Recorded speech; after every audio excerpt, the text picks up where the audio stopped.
the critical habitat designation for the golden-cheeked warbler. It was probably one of the most unfortunate things that ever happened in Central Texas.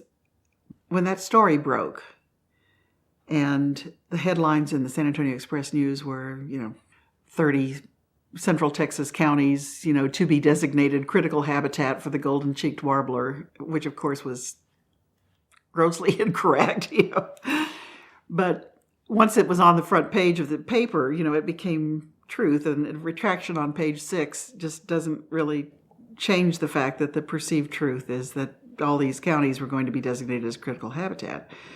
As people brought out their bulldozers and pushed down every cedar tree they could find, and dragged cedar trees down Congress Avenue to the Capitol. And there was a great hue and cry about the impact on property rights of these designations. And my dad was one of these folks who little birds were just little birds. It wasn't a matter of, there being warblers and chickadees and, all these different species. They were just little birds.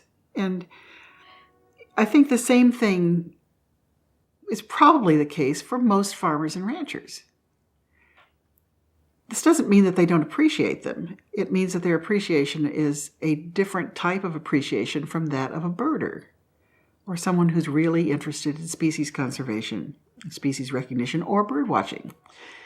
So what happened immediately is this is totally my perspective, but is whenever this happened and the big hue and cry came up about, some little bird, of course we had the same thing with salamanders, in the springs, but some little bird is going to make a difference in how I manage my land.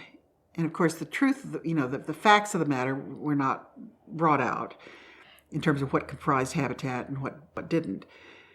But the response from the environmental community was something to the effect of, you stupid farmer, rancher, whatever, don't you know that you have habitat for an endangered species on your property? And when somebody is attacked like that, the immediate response is, well, no, I don't know that, but why should I and why should I care? Who are you to tell me what I know or don't know or what I'm doing wrong, and accuse me of being this big bad rancher person who's going to not provide habitat for this stupid little bird?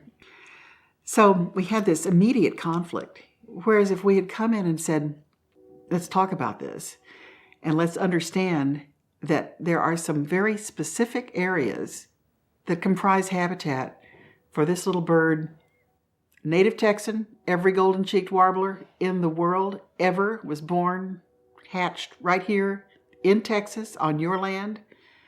How fortunate, that there is this wonderful habitat. It's not area that you would ever raise crops on or try to ranch on. You wouldn't run cattle in those areas. But look what a nifty little thing this is that's right there on your land.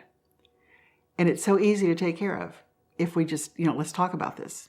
Instead of setting up this immediate conflict that then made put everybody on the defensive. Just stark raving nuts,